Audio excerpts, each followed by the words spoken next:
Olá pessoal, estamos no ar com você com o Dinheiro de hoje, o seu programa sobre investimentos aqui nessa parceria entre a Com Dinheiro e a BBC News, para trazer para vocês, telespectadores aqui da casa, as melhores mentes do mercado, quem faz o mercado financeiro brasileiro acontecer, para aquele bate-papo leve, mas sempre com o objetivo de te tornar um investidor ou uma investidora melhor a cada dia, sempre com aqueles insights que você não pode deixar passar para ir melhorando sua carteira de investimentos, seu jeito de pensar em investimentos. E para hoje nós temos aqui uma convidada muito especial, a Meg Coutinho, da MC Finanças, para bater um papo com a gente sobre o mercado de consultoria, sobre como pensar planejamento financeiro e a sua carteira e, naturalmente, sobre os desafios aí dos investidores e como pensar, né, os investimentos para cumprir a sua missão de vida. Meg, é um prazer recebê-la aqui no Você com Dinheiro de hoje. Prazer é meu, obrigada pela oportunidade de estar aqui com vocês hoje. E a ideia é contar um pouco sobre esse universo no qual eu estou inserida hoje e também falar um pouco sobre como eu comecei lá atrás, há 8 anos. E posso contar um pouco da minha história? Sem sombra de dúvidas, na verdade, eu quero começar por esse ponto. Tá. Porque a gente passou no mercado, se a gente pega 20 anos, há 20 anos, não se escutava falar sequer sobre, digamos, MFO no Brasil. A gente começou a MFO no Brasil, conheço inclusive um dos fundadores das primeiras casas de MFO no Brasil, que vai participar do programa também. Era um mercado que de fato não existia há 20 anos. E nesses últimos 20 anos nós vivenciamos o crescimento do modelo de assessorias vindos do agente autônomo, que era aquele broker no passado, evoluindo para um modelo de múltiplos produtos. Mas a gente pode considerar que a saída do investidor das barreiras, dos limites, digamos, do investimento tradicional, acontece de 10 anos para cá. Imagina começar com uma consultoria há 8 anos. Então, eu queria que você começasse contando essa história, de onde veio a ideia, de onde veio esse começo e o ímpeto de montar uma consultoria de investimentos quando isso ainda era tão jovem no mercado. Na verdade, eu comecei lá atrás no Itaú, há 8 anos atrás, no mercado financeiro. Eu passei também pela assessoria de investimento, fui sócia de um dos escritórios credenciados à XP e também ao BTG.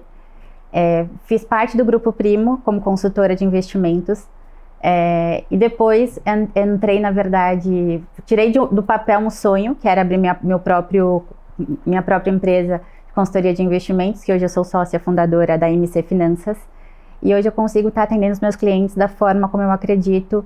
Eu falo que é uma forma singular porque a gente consegue trazer para eles uma transparência na forma de atuação, não só no asset allocation, que é a estruturação de carteira e portfólio, mas também no planejamento financeiro, porque a gente fala que não são só números, né? A gente está lidando com pessoas. Então, a gente pega pessoas que não entendem do mercado, eles não estão acompanhando o dia a dia, eles não sabem o que cada produto representa. Então, quando a gente monta uma carteira de investimento, eu preciso estar muito alinhada com o perfil que aquele cliente representa, para que a gente consiga construir um portfólio adequado no médio e longo prazo. E você tem uma história bacana que você justamente passou pela evolução desses modelos, né? Passou por cada um deles. E aí você começa sua explanação falando que hoje você consegue atender seu cliente da forma como você gostaria. E quais eram as limitações que você enxergava e faziam que você atendesse o cliente da forma que você não gostaria do passado?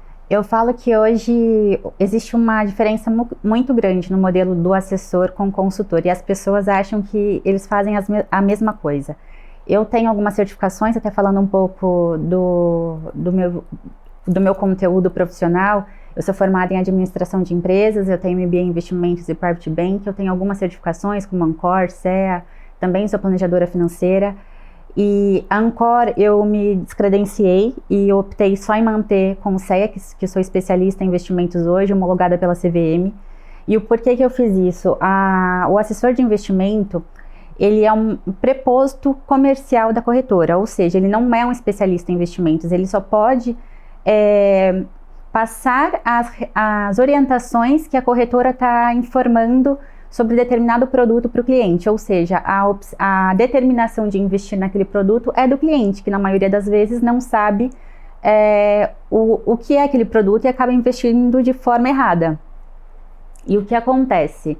Que é onde entra o commission base, que é a forma de comissionamento por parte do repasse do assessor, que era a forma como eu recebia na época da XP e do BTG, onde tinha um conflito de interesse muito grande por parte dos escritórios. Todos os produtos ruins do mercado, eles pagavam um comissionamento muito grande. Então, nós éramos orientados a ofertar esses tipos de produtos aos clientes. E, ao fazer isso, consequentemente, a gente tinha um spread muito grande na rentabilidade do cliente ao longo dos anos.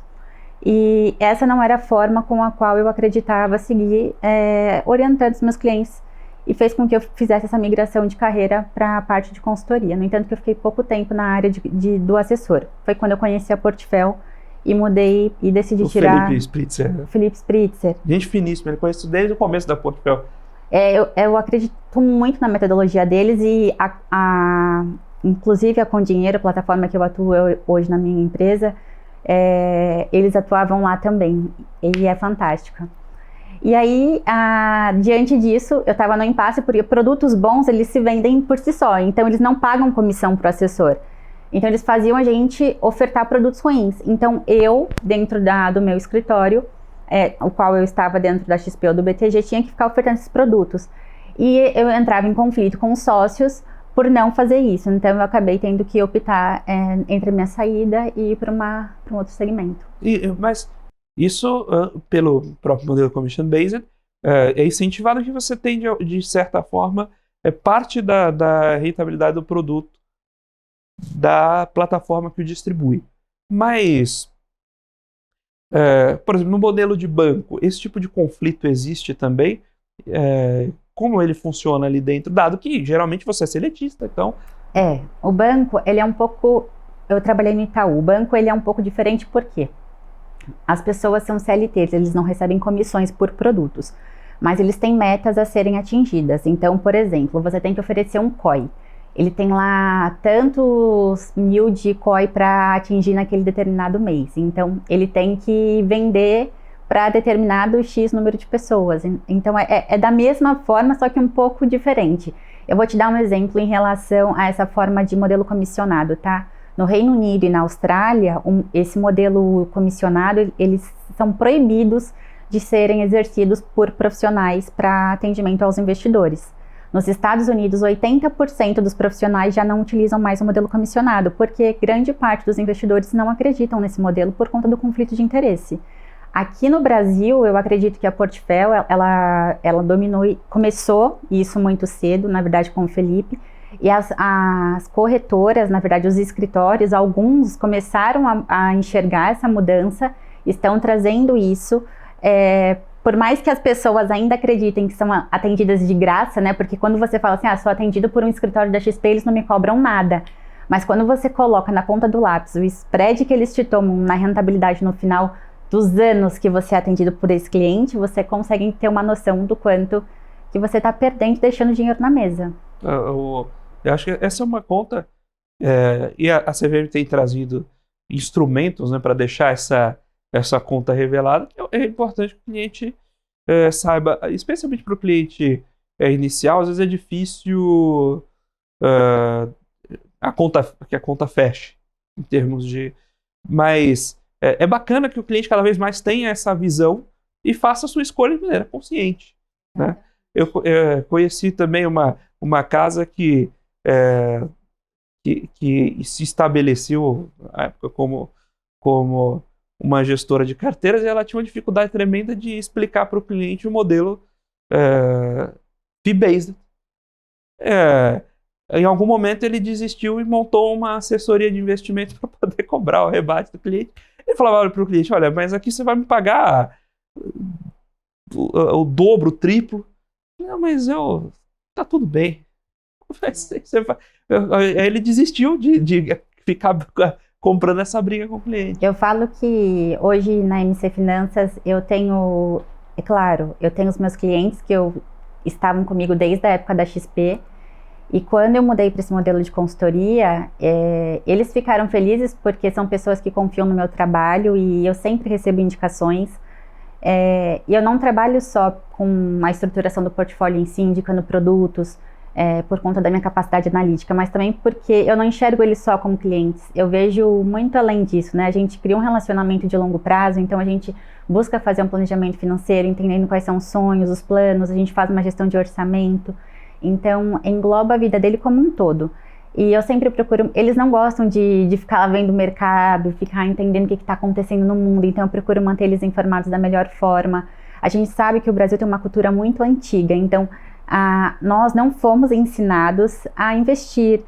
Quando a gente fala para uma pessoa, tenta se pagar antes, né? Tenta tirar você recebeu, tenta tirar um valor do seu pagamento para você se pagar, guardar uma parcela para sua aposentadoria ou para algo que realmente faça sentido para você lá na frente. Mas a nossa cultura não fez com que a gente pensasse dessa forma. Então, a gente tenta ir reeducando as pessoas que no caso, me contrata, para que a gente consiga mudar a mente delas de uma forma, trazer algo novo ou diferente. E você traz um ponto que é fundamental, né? Que essa conversa sobre o planejamento financeiro. A função do consultor está muito aí também, né? Em ajudar o cliente a entender as necessidades de dinheiro da vida do cliente. Exatamente. Porque às vezes você vai no mercado, você vai num shopping, você está gastando, você coloca lá seu gasto. Eu tenho uma plataforma hoje que eu utilizo com eles de planejamento financeiro. Então eles utilizam lá, eles têm o gasto estimado, quanto eles acham que eles gastam, e tem o gasto real, quanto realmente eles estão gastando. Então sempre o gasto real ultrapassa o gasto estimado. Então a gente sempre tem uma conversa para a gente entender o que de fato eles estão fazendo naquele mês. Então é muito alinhado com o que a gente espera que eles façam para atingir a independência financeira o quanto antes. Então eu falo que a gente consegue sim, basta ter um plano e uma pessoa específica, um profissional adequado que consiga ir acompanhando isso ao longo do tempo. E eu tenho um estudo pelo Royal Bank do Canadá, é um banco, onde fala que um investidor que tem um profissional, um consultor, ao longo de 15 anos, ele consegue ter 4 vezes mais retorno do que uma pessoa que não tem um consultor acompanhando, porque a gente faz filtros de produtos adequados com o mercado, a gente faz um acompanhamento e rebalanceamento de carteira, então a gente sempre está ali lado a lado com o cliente. E é claro, eu não tenho uma carteira gigante com 100, 200 clientes para mim ficar acompanhando e perder a qualidade no meu trabalho. A gente procura dimensionar isso onde eu consiga atender eles da melhor forma e sempre dando a atenção que eles precisam. Eu acho que não é só colocar a gente para dentro e vamos fazer dinheiro. Não, eu penso muito no que eu quero entregar para eles, porque eu gostaria que fizessem comigo. Isso tem muito de ouvir e entender a história do cliente, né? Quais são aquelas perguntas fundamentais, assim, né? Quando você recebe o cliente pela primeira vez, o que você precisa ouvir dele para montar um planejamento financeiro adequado? É a vida toda. Eu falo que a gente nos tornamos melhores amigos, porque eu preciso entender tudo. O que ele faz, se é casado, se tem filhos, qual que é a profissão, onde mora. Eu preciso entender a vida dele como um todo, se ele tem dívidas, o quanto ele tem investido, o que ele tem de patrimônio líquido. Tudo, para que eu possa de fato entender e estruturar um portfólio para ele, tanto o portfólio quanto a gestão de orçamento, planos e sonhos, gerenciamento de dívidas, e fazer também dentro da gestão de patrimônio o direcionamento desses investimentos alinhado tanto com a independência financeira, uma aposentadoria, quanto com a gestão de sonhos que a gente fala, porque tem sonhos que têm prazos. A gente fala, eu quero fazer uma viagem, ou então eu quero o casamento da minha filha. Então a gente consegue estar fazendo isso muito bem específico dentro da minha metodologia. Eu falo que a gente tem que ter uma metodologia e um mentor. Eu sou um mentor e eu tenho a minha própria metodologia. Então eu falo que os meus clientes, eles são muito bem orientados por mim. E no entanto que os meus clientes estão comigo desde a época que eu iniciei. Então eu sou muito feliz por ter eles sabem disso. Então, e quando eu abri a minha própria empresa, eu recebi muitas propostas dentro da XP para mim, para vários escritórios. Eu não aceitei porque todos eles eram de assessoria e eu não queria entrar, eu não quero. Eu bati muito o pé nisso. E foi onde eu tirei do papel mesmo um sonho que eu tinha, e hoje eu estou muito feliz na decisão que eu tive de abrir minha própria empresa. O churn, né? A troca de cliente é muito baixa nesse modelo. Né? De consultoria? Sim. Eu nunca tive nenhum, assim, eu não conheço amigos que tenham tido troca, então eu acho que realmente é muito baixa porque a gente tem uma proximidade muito grande com eles. E você acaba, como você comentou, você acaba ouvindo a vida dele. A vida, a gente se torna amigo, então é muito difícil você trocar. A não ser que aconteça alguma zebra muito grande, assim, mas você tem poucos incentivos a tomar risco demais. Eu suponho que nenhum cliente seu tenha 50% da sua carteira em COI, por exemplo. Nenhum tem COI. Nenhum tem COI. Você não gosta de COI, não? Não gosto, não. Não gosto, eu não sou a favor do COI. Título de capitalização? Não. Também não. Eu falo que os produtos aos quais eu faço a orientação no Asset Allocation são produtos por onde passam por filtros, onde eu faço um dimensionamento dos melhores produtos do mercado, porque eu não trabalho só com uma instituição, então eu faço atendimento XP, BTG e todos os bancos, e aí eu consigo ter um direcionamento entre taxa de administração, as melhores estratégias, os melhores gestores. Eu não pego fundos, vou te dar exemplo de fundos, tá? Eu não pego fundos novos, então eu pego fundos que já têm uma passagem de alguns anos no mercado, então eu faço um filtro para que eu possa entender. Eu sei que o passado não vai me garantir o futuro, mas eu procuro reduzir ao máximo o risco daquele meu cliente para que eu consiga entregar um diferencial para ele. Então, a carteira deles é muito bem estruturada para que eu consiga entregar tudo que eu falo. Eu não prometo, porque eu não tenho uma bola de cristal. Eu leio muito livro, então eu recentemente estava lendo o livro do Nassim Taleb, e a gente sabe que existe o tal do cisne negro, né? Dos eventos que, infelizmente, a gente não tem como prever. Mas eu gosto de tentar reduzir ao máximo o risco da carteira dos meus clientes. Eu fiz uma publicação, quem acompanha no LinkedIn, ontem, sobre o uso de VAR, né? E é justamente você começar a tangibilizar para o cliente esse tipo de... o que é perder? Para o cidadão que está fora de mercado financeiro, você fala para ele, olha, você tem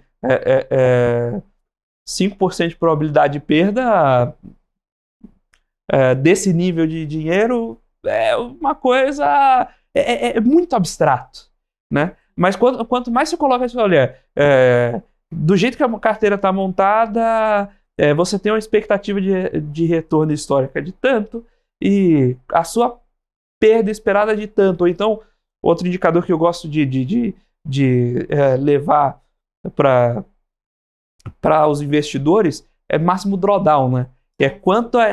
Quanto máximo você perde num determinado período, considerando os dados históricos, naturalmente, mas, puxa, isso tem um valor para o investidor que ele não sabe que tem ainda. E aí você levar essa tangibilização é super importante. Exatamente. Por mais que ele não entenda, a gente está passando para ele, para que ele tenha uma noção de como que está aquela posição que a gente está montando. Então, eu falo que o máximo de dados que a gente consegue estar mostrando e apresentando de uma forma mais clara e específica, porque hoje a gente fala que tem a língua do mercado, que a gente tem... a gente fala de muitas formas dentro do mercado financeiro, mas eles não entendem a forma como nós falamos. Então, eu tento traduzir ao máximo isso para que fique claro para eles. Então, é tentar entender eles e trazer um máximo de tranquilidade possível, porque a gente fala do tal efeito manada, né?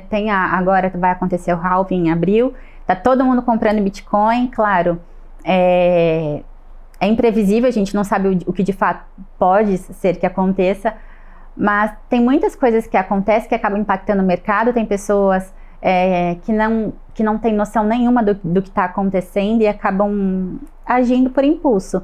E se não tem uma pessoa que consegue estar ajudando, que consegue estar orientando, eles acabam tendo prejuízos imensos. Então, procurar por um profissional, ter um embasamento, ter uma análise técnica é fundamental. E você que gosta de leitura, você comentou do Nassim Taleb.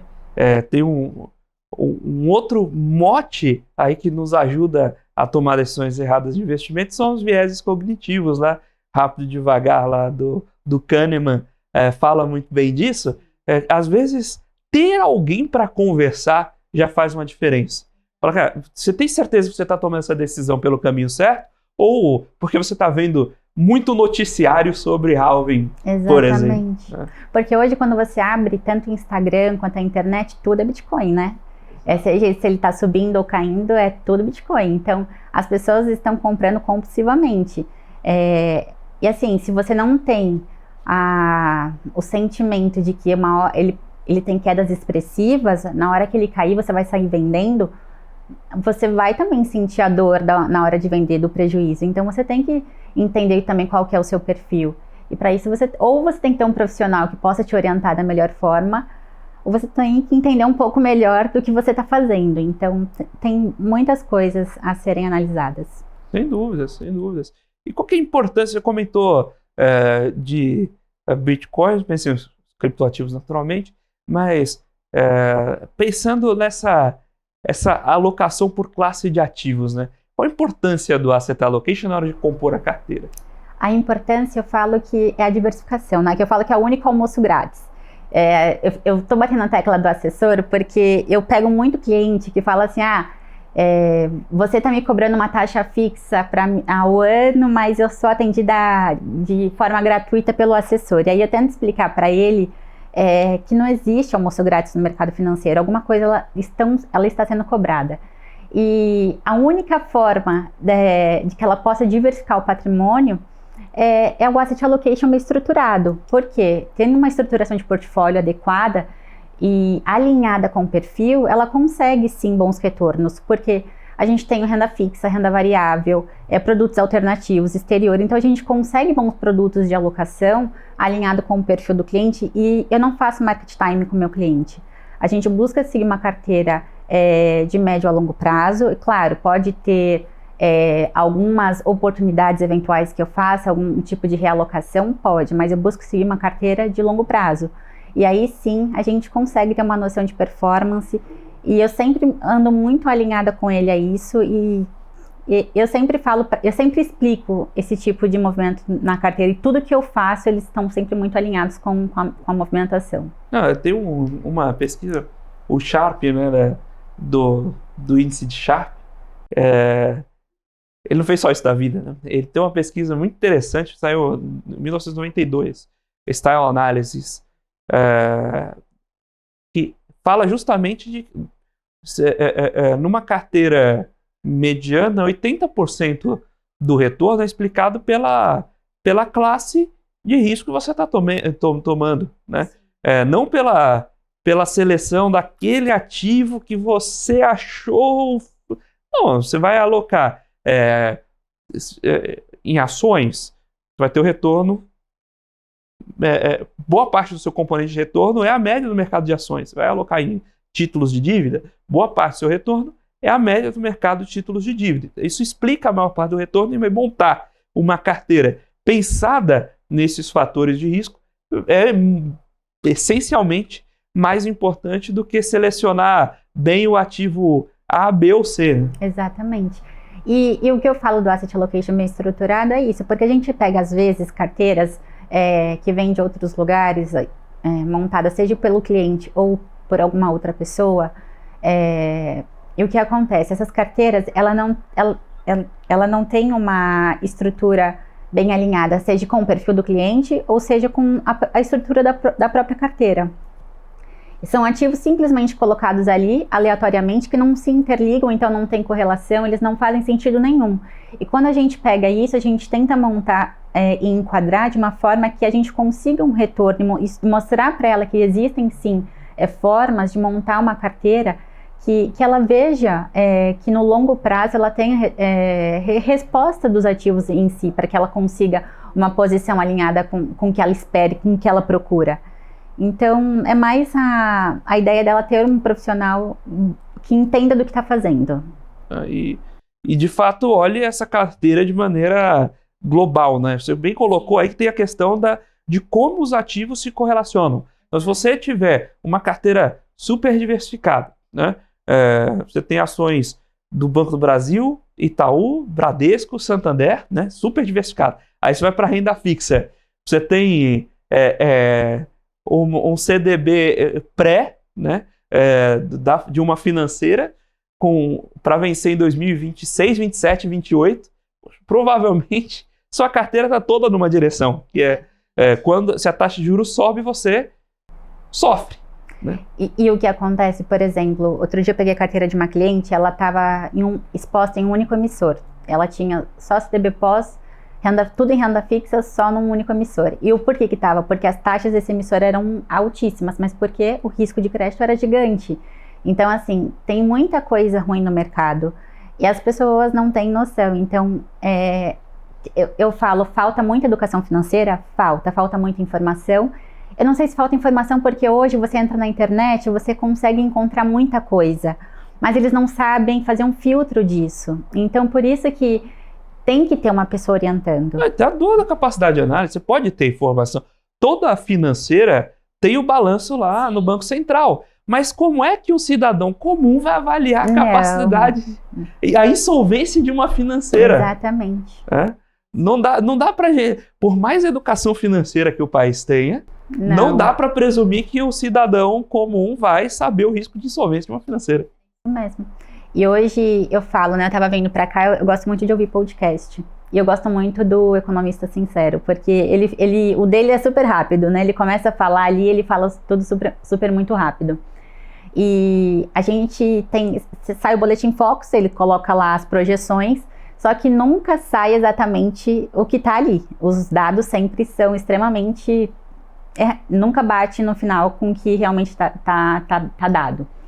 Então hoje eu estava ouvindo e estava dando que a dívida do país, ela cresceu absurdamente. E a nossa taxa básica de juros, nós temos projeções de que até o final do ano nós temos queda. E eu acredito que não vai ser dessa forma. Eu acredito que a gente possa ter ainda... O Brasil sempre teve taxa de juros muito alta, consequentemente a inflação também. E eu acredito que a nossa taxa não vai continuar tendo quedas consecutivas como está tendo as projeções do que está saindo na mídia. Não, porque se você derruba a taxa de juros com aumento de endividamento, o pessoal não gosta, os economistas, as pessoas não gostam desses paralelos domésticos, né? A gente teve um presidente que gostava bastante dos paralelos domésticos. Teve ou tem. Mas é mais ou menos por aí. Se você está muito endividado, o banco vai te cobrar mais juros. Bom, a gente hoje tinha uma taxa de juros alta por política monetária, né, de tentar segurar a inflação via taxa de juros alta. O que vai acontecer em 1 ou 2 anos se a gente força a taxa para baixo? O que aconteceu lá em 2014? Você começa a ter uma taxa de juros altas porque se você abaixa, o mercado não empresta. Então, o motivo da taxa de juros começa a mudar. E até dá para fazer aquela martelada, né? Não, vou colocar em 7, joga, imprime dinheiro, aí o que acontece? A inflação sobe muito. E aí você começa a ter um juro real curto negativo, aí que o mercado não empresta mesmo, então você vai ter que jogar o longo lá para cima para começar a netar. E aí você tem essa onda, uma leitura muito interessante que afeta naturalmente os portfólios. Quem estiver comprando pré, à torta e à direita, aí, confiando numa direção só. Hoje, essa dívida que ele estava comentando está em torno de 900 bi, está quase um trico. Isso se deu na época da pandemia, em janeiro de 2021, né? A pandemia foi em 2020, ao longo de 2020, então o governo teve que desembolsar muito recurso para conseguir liberar tudo que eles liberaram, para conseguir manter o país. E a dívida aumentou tanto que o nosso governo diz que não tem problema, né? Por mais que eles tenham aumentado tantos impostos novos, ainda assim tá tudo, parece, e eu acho que a taxa vai aumentar, então vamos ver. Então se prepare no pós. Estamos batendo esse papo curtinho aqui sobre o mercado de consultoria, naturalmente a construção de de um portfólio de investimentos, sempre cumprindo a missão do programa Aqui Você com Dinheiro, de trazer as principais mentes do mercado para esse debate importante sobre você como investidor e a sua carteira. Agora nós vamos para um breve intervalo, daqui a pouquinho a gente está de volta com o segundo bloco do Você com Dinheiro de hoje. Fique por aí.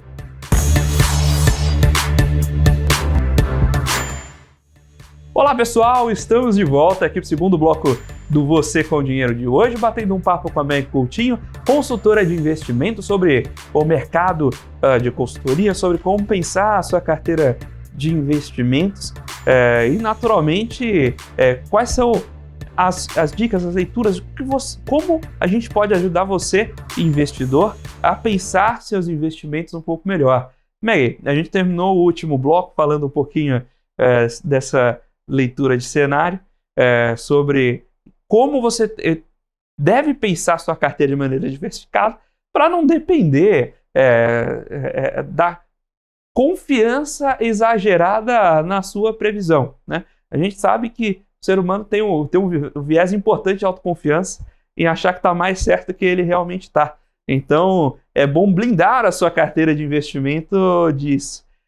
Agora, um ponto que eu vou transmitir essa pergunta para você, que é uma curiosidade que eu tenho, e é uma forma como eu costumo enxergar meus próprios investimentos. Eu gosto de pensar, antes de mais nada, a partir de quanto de renda eu preciso ter na minha vida lá na frente. Essa, para mim, é a métrica fundamental na hora de fazer o planejamento financeiro, porque, de novo, não é sobre dinheiro, né? É sobre os seus projetos, sobre como você quer conduzir sua vida, sobre não ter a obrigação de trabalhar pelo salário, pelo pagamento de contas. E eu queria aproveitar a sua presença aqui para ouvir, né? Quantos dos seus clientes chegam para conversar com você na primeira conversa tendo esse plano bem definido? Fala, olha, chegar para você e falar, eu quero montar um plano porque eu sei onde eu quero chegar. Olha, na verdade, assim, eu atendo dois tipos de clientes, tá? Clientes que já têm um patrimônio formado, que são clientes de 5 milhões para cima, então eles já têm uma independência financeira, e tenho clientes de 500 mil até... Esses clientes de 500 mil, eles ainda não têm independência financeira, então eles procuram um planejamento financeiro para que eu consiga estar estruturando algo que realmente faça sentido. Então, eles não têm esse plano montado ainda. Então, a gente senta, a gente faz reuniões a cada 15 dias, dentro do método que eu tenho, para que eu consiga estar ajudando eles a atingir esse objetivo. Então, a gente faz reuniões quinzenais, alinhada junto com a gestão de orçamento e tudo que eu peço a eles. E eu falo que é um comprometimento que eles têm que ter com eles e comigo, porque se eles não... Eu faço a minha parte, mas eles precisam fazer a parte deles. Então, a gente tem essas reuniões quinzenais para que eu consiga estar acompanhando junto com eles todos os processos de dentro do método que eu faço, para que a gente consiga estar atingindo isso. É claro, essas reuniões quinzenais são nos primeiros 3 meses, depois elas se alongam um pouco, até que a gente consiga a assiduidade deles ao longo do tempo. Mas eu atendo esses dois tipos de clientes, porque eu faço o Asset Allocation bem estruturado, eu vim dessa formação, na verdade, o mercado financeiro, eu comecei na estruturação de carteira, essa, na verdade, foi a minha especialidade lá atrás. Então, eu sou especialista em investimentos e o planejamento financeiro ele veio depois. Então, eu comecei a fazer isso pela paixão que eu tenho em ajudar os meus clientes. Então, eu comecei a enxergar essa necessidade que eles tinham. Então, uma pessoa muito próxima e eles não tinham essa visão de ter uma pessoa que conseguisse, de fato, ajudar eles a enxergar essa necessidade, porque para eles estavam tudo bem viver a vida como eles estavam vivendo. E quando eu comecei a mostrar que existe sim uma forma deles conseguirem controlar mais os gastos, entender, eu falo que vou dar um exemplo, tá? Um deles falou assim para mim, eu vou deixar os meus investimentos aqui, mas eu tenho uma dívida no banco, os meus investimentos estão rendendo mais do que a minha dívida. Eu falei, claro que não. A taxa de juros que você está pagando ao mês é muito mais alta do que os seus rendimentos. Então, assim, eles precisam ter um pouco mais de educação mesmo. Eu falo que é educação e eles gostam de ver as coisas. Então, eu preciso mostrar, apresentar. E você tem que ter muita paciência. Porque se você não tem paciência de explicar, eu vou até eles, é aquele café demorado. Então, é um jogo de cintura, é a vontade de estar presente. É um carinho que você tem que ter por eles e com eles. E você comentou, né? Existem situações muito pontuais, geralmente quando você tem algum tipo de financiamento subsidiado, que isso vai acontecer, mas geralmente você tem que pagar sua dívida primeiro. E aí vem uma outra pergunta.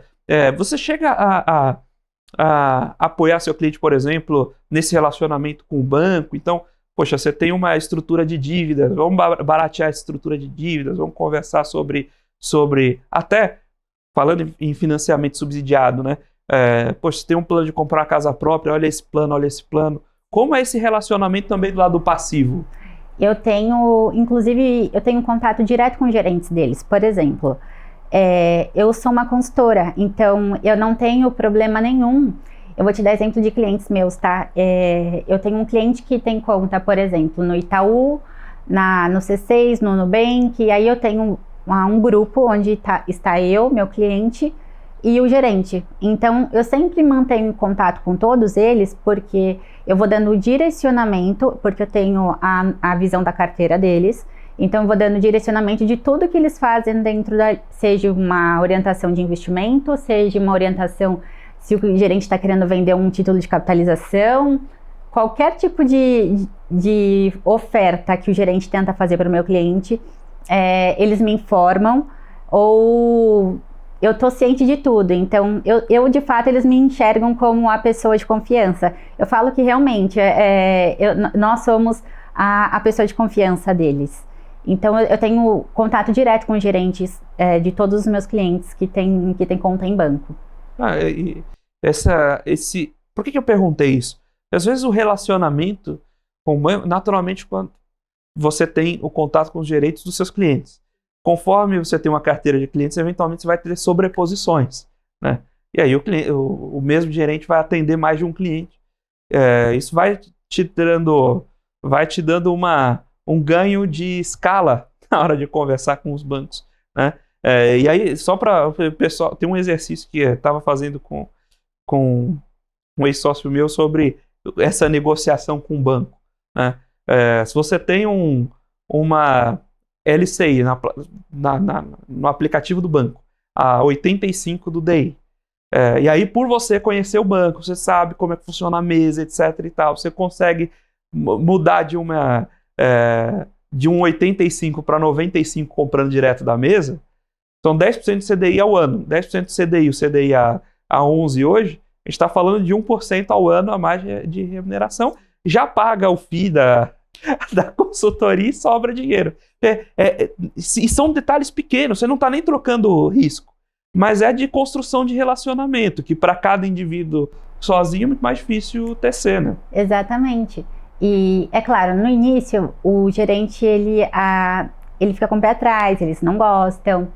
E é engraçado que logo teve um cliente meu que me colocou em contato direto com o gerente do Bradesco, a gente criou o grupo, tudo, eu comecei a passar as orientações, e aí ele começou a insistir num COI. E aí o meu cliente já falava que não queria, até porque eu já tinha passado todas as orientações, já tinha explicado tudo. E aí ele insistia, e eu falei, olha, eu não trabalho com esse tipo de orientação de produto. Aí ele entendeu, ele parou de insistir, mas assim, você vê de tudo, mas eu sempre estou por trás para trazer as melhores orientações, e eles confiam muito no que eu falo. E dessa forma tem sido o meu trabalho em conjunto com eles. Tudo que eu faço, eles são informados, eles estão muito alinhados com o meu pensamento, e é assim. Até para o pessoal entender, a gente está falando de COI aqui, não quer dizer que... Uma curiosidade, uma das cadeiras que eu dou em curso de pós-graduação é estruturação de operações estruturadas. Tá. A operação estruturada não necessariamente é ruim. O duro é que, acho que o grande problema do COI, né, que é o problema que a gente estava conversando antes sobre também o Commission Based, é a falta de transparência. Exatamente. A falta de transparência, o prazo porque assim, grande parte dos COIs que são oferecidos, eles têm um prazo muito longo. A falta de liquidez, na verdade, na hora de negociação no mercado secundário, ele é péssimo. O cliente que quer se desfazer do produto, ele tem um deságio muito grande, porque na hora de vender, o assessor ou o gerente de banco, o produto é maravilhoso, tudo, mas não falam os malefícios, né? Se você quiser se desfazer no mercado secundário, você pode sofrer um deságio porque não tem negociação, enfim. E eu já peguei clientes se desfazendo desse tipo de produto porque ele precisava utilizar o recurso, tinha falado que precisava de liquidez, mas enfim. Então, são situações complicadas e você precisa levar tem uma série de informações que tem que ser levada em consideração. Não, exato. E o que acontece? Geralmente o COI, a remuneração para quem estrutura é pelo spread que põe em cada ponto. E eu vou contar outra coisa para vocês. Eu não sei se os investidores sabem, mas a própria, se for a corretora que está montando o COI, a própria corretora leva spread nos derivativos que ela usa para montar o COI. Então você tem uma cadeia de prêmios sendo colocados até chegar naquela estrutura para você. Então, você comentou de mercado secundário. Muitas vezes, quando você vai desfazer uma estrutura dessas, você não consegue vender, então você tem que desmontar a estrutura, né? E aí você vai ter... Obviamente, o market maker que já cobrou spread na formação, cobra o spread na saída.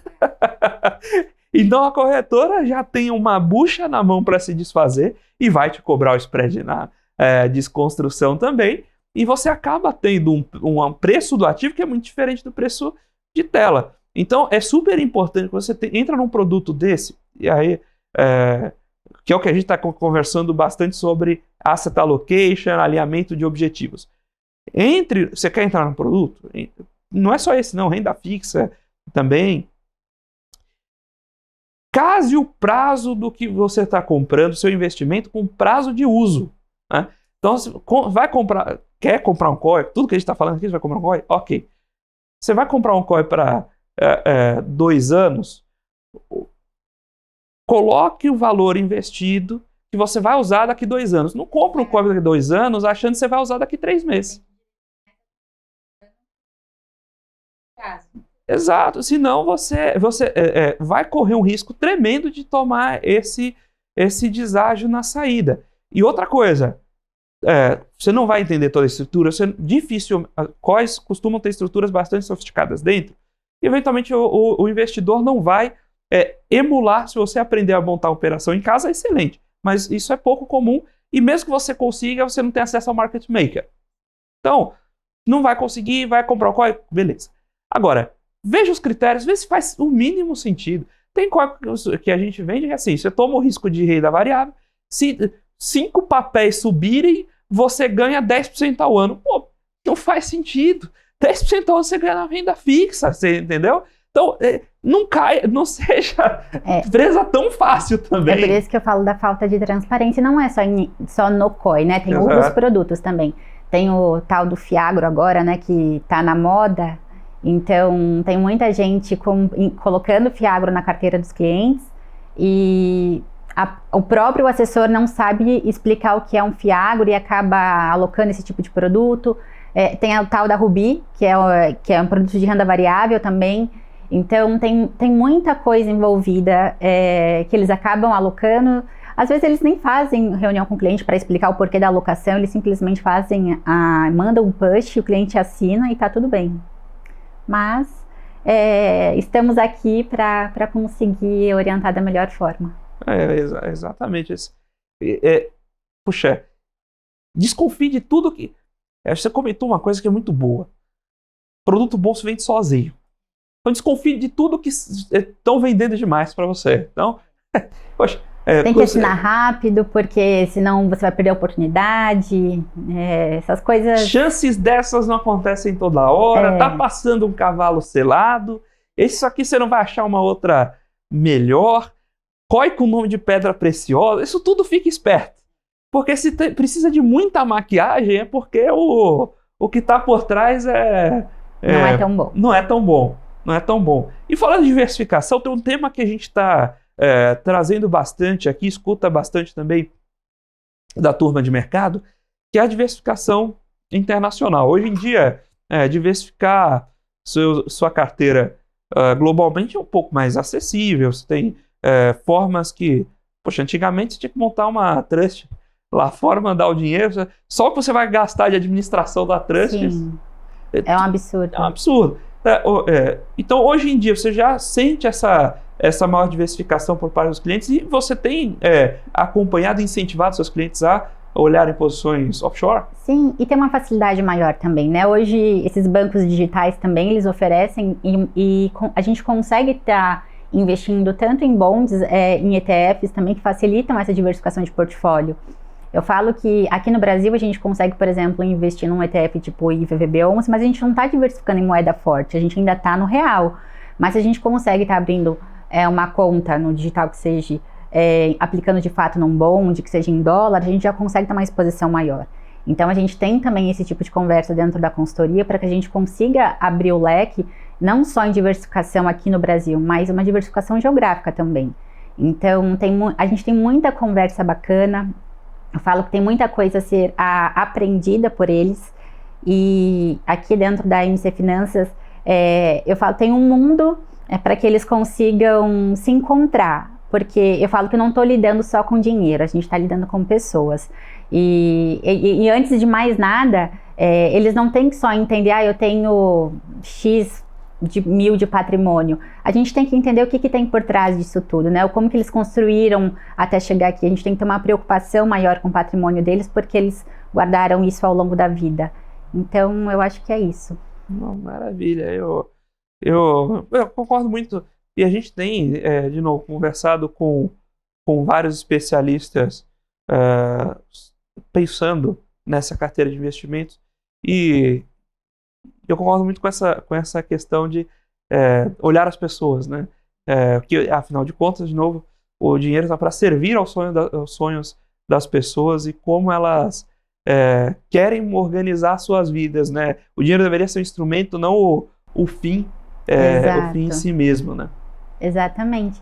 É por isso que eu falo, eles trabalham ao longo da vida, juntam, a gente não sabe, que seja por herança, né? Que o recurso veio como herança, mas é deles, então a gente tem que ter um cuidado maior, não é simplesmente fazer uma alocação de qualquer jeito, porque eu gostei desse produto, teve uma rentabilidade enorme aqui esse ano, vamos aplicar aqui. Não, a gente tem que fazer um estudo, ter uma cautela maior, e cuidar como se fosse nosso, porque eu gostaria que vissem, se eu não tivesse o conhecimento, eu gostaria que fizessem o mesmo comigo. Então eu acho que é por isso que os meus clientes gostam tanto e estão comigo até hoje, e eu recebo muitas indicações, então eu acho que o retorno vem, compensa, todo o trabalho, o esforço compensa, então faz parte. Qual sinal você daria para o investidor que ainda, eventualmente, não tem um serviço de consultoria? Qual que é o botãozinho vermelho ali, o alerta vermelho piscante, que está na hora de ele buscar um consultor para acompanhar a sua vida financeira? Eu acho que se ele está, assim, eu falo que tudo começa na dor, né? Mesmo que ele tenha um assessor ou um gerente se hoje ele enxerga que ele está sentindo uma dor, seja por um atendimento ou por uma rentabilidade ou por algo que ele não esteja satisfeito, eu acho que está na hora dele procurar algo que realmente se encaixe no que ele precisa. Maravilha. A gente está caminhando para os minutinhos finais do programa. Queria começar a agradecer aqui sua participação, Meg. Foi um prazer ter você aqui conosco, esclarecer um pouco dessas dúvidas, ter esse papo sobre não só sobre naturalmente o mercado, o modelo, mas essa passagem de como as finanças se vinculam com a vida das pessoas. Isso realmente fundamental.